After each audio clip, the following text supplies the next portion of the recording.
So hello guys, welcome back na naman again sa aking munting channel. And for today's video mga guitars, mayroon na naman akong simpleng tutorial about sa ating TCL Android TV.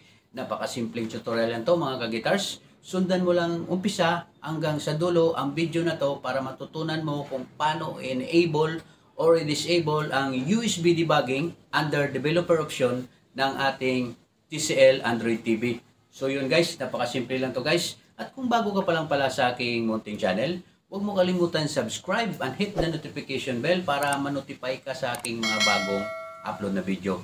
So, okay ba yun guys? Let's start na tayo.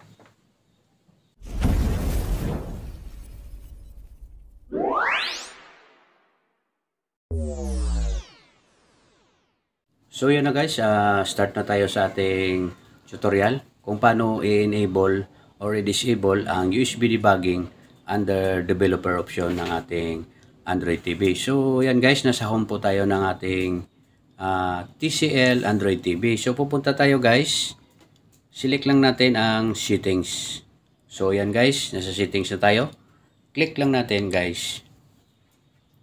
So pupunta tayo sa under the settings, pupunta tayo sa device preferences. Device preferences, click natin yan. At under device preferences, click natin yung about ng ating TCL Android TV. Click natin yung about. At under about, hanapin natin guys yung build. So kung nakikita nyo guys, nasa build na ako. I-okay natin guys ng 7 times. 1, 2, 3, 4, 5, 6, 7.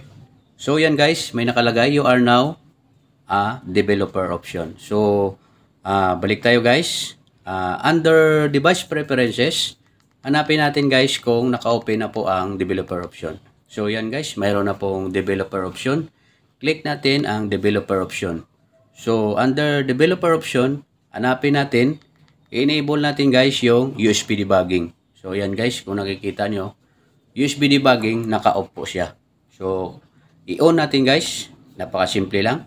USB, allow USB debugging. Okay guys. So, naka-okay na po ang ating USB debugging.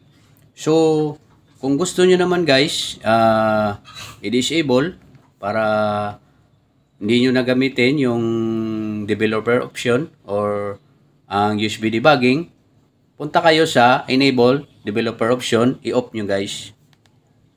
So, yun lang guys.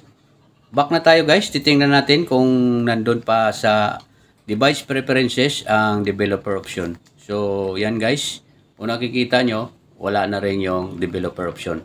So yun lang guys, napakasimple lang guys kung paano i-enable or i-disable ang ating USB debugging under developer option. So yun guys, napakasimple lang. At kung may natutunan kayo sa simpleng tutorial ko, huwag nyo kalimutan like or i-share sa ating mga kaibigan para marami pang matuto sa ating tutorial ngayon. So yun lang guys, at papalam na po ko sa inyo. Salamat po.